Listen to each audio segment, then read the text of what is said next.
আপনারা দেখছেন এবিএন 24 সংবাদ। রংপুর পীরগঞ্জে সিরাতুন নবী সাল্লাল্লাহু আলাইহি সাল্লাম উপলক্ষে এক বিশাল তাফসিরুল কোরআন মাহফিল অনুষ্ঠিত হয়েছে।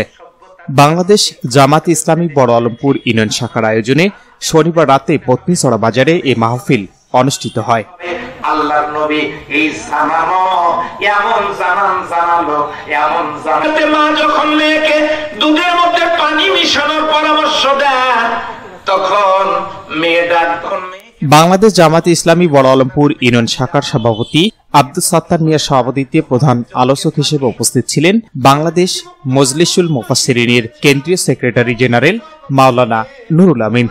প্রধান অতিথি হিসেবে উপস্থিত ছিলেন বাংলাদেশ জামাত ইসলামী পীরগঞ্জ উপজেলা শাখার আমির আলহাজ AKM ইদ্রিস আলী।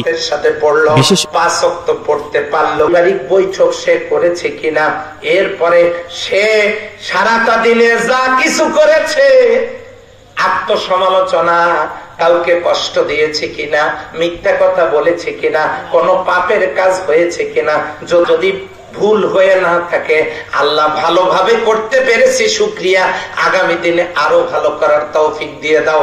এটা হলো বিশেষ অতিথি হিসেবে উপস্থিত ছিলেন বাংলাদেশ জামাত ইসলামী পীরগঞ্জ উপজেলা শাখার সাবেক সেক্রেটারি মাওলানা মনোয়ার হোসেন আজাদ, পৌর শাখার আমির মাওলানা আবু মুসা সাহেব, মদনখালী ইউনিয়ন শাখার সেক্রেটারি মাওলানা রফিকুল ইসলাম সহ আরো অনেকে। মাহফিলে বাংলাদেশ জামাত ইসলামী বড় আলমপুর ইউনিয়ন শাখার নির্যাতনের শিকার, মিথ্যা মামলার আসামি ও কারাভোগীদের সংবর্ধনা প্রদান করা হয়।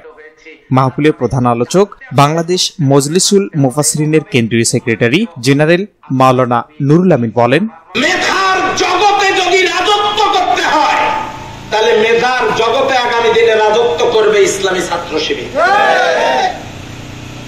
কারণ তারা নেশা নিয়ে মত্ত না, মেয়েদের পিছনে সময় কাটায় না, পরীক্ষা নকল করে না, এর নাম শিবির। তাহলে আমরা নকল মুক্ত সন্তান তৈরির কাজ করি, আর তোমরা আমাদেরকে জঙ্গি বানাও।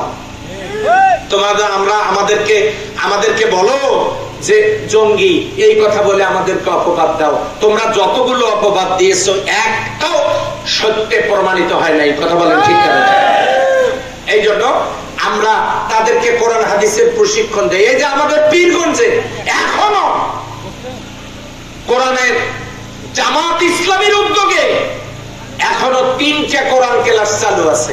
আমরা কোরআন শিখাই মানুষকে, আমরা দ্বীন শিখাই, ইসলাম শিখাই। এখনো পীরগঞ্জে 3টা ক্লাস চালু আছে। তো অন্যান্য কোন দলের সাথে জামাতের তুলনা হবে না। একদিক থেকে জামাতের মধ্যে ডাক্তার, ইঞ্জিনিয়ার, মাস্টার, প্রফেসর, ব্যবসায়ী, কৃষক, রিক্সা চালক, ভ্যান চালক, ঠেলাওয়ালা, সব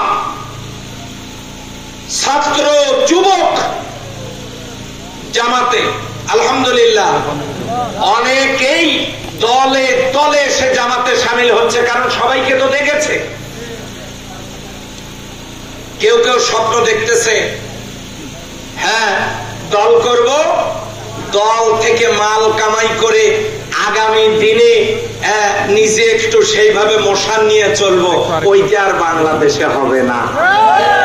কারণ এখন জামাত ইসলামী ফিল্ডে আছে, ইসলামী ছাত্র শিবির ফিল্ডে আছে, ছাত্ররা ফিল্ডে আছে, সেনাবাহিনী ফিল্ডে আছে। আওয়াজ দিয়ে বলেন কথা ঠিক যাবে ঠিক? তারা ফিল্ডে আছে। ওই সুযোগ আর বাংলাদেশে রাজনীতি করে মাল কামানোর সুযোগ আর বাংলাদেশে নাই। তাহলে নবী জীবনের কর্মসূচি গুলো দেখেন। নবী দাওয়াত দিয়েছেন, জামাত কি দাওয়াত দেয়? কথা বলেন, নবী দাওয়াত দিয়েছেন কিসের সমাজের জন্য? জামাত ইসলামী দাওয়াত দেয় কিসের সমাজের জন্য? কোন নেতার আদর্শ বাস্তবায়নের জন্য দাওয়াত দেয়? আচ্ছা, নবীজি সংগঠন করছেন না করেন নাই? জামাত ইসলামী সংগঠন, এটা আল্লাহর দ্বীন কায়েমের সংগঠন। এখানে মাস্তানি করা সংগঠন নয়, চাঁদাবাজি করা সংগঠন নয়, দুর্নীতি করা সংগঠন নয়। দুর্নীতিমুক্ত মানুষ তৈরি হয়েছিল নবীর সহবত থেকে। কোরআনের আলো। Shahinur Rahman, news desk, ABN 24। পড়লো কিনা, আজকে সারা দিনে কয় ওয়াক্ত নামাজ জামাতের সাথে। আলম সার প্যালেস, এখানে TV, fridge, rod, cement, shallow machine ও পাওয়ার টিলার সহজ কিস্তিতে বিক্রি করা হয়। প্রোপাইটার মোহাম্মদ মিস্টার আলম, স্থান Khalaspir, Pirganj, Rangpur. Easy by electronics, এখানে খুচরা ও পাইকারি এবং সহজ কিস্তিতে সিঙ্গার, যমুনা ও অল্টারনেট ফ্রিজ সহ সকল পণ্য বিক্রি করা হয়। প্রোপাইটার মোহাম্মদ আব্দুর রাজ্জাক মণ্ডল, স্থান উপজেলা পরিষদ সংলগ্ন, জামতলা রোড, পীরগঞ্জ, রংপুর।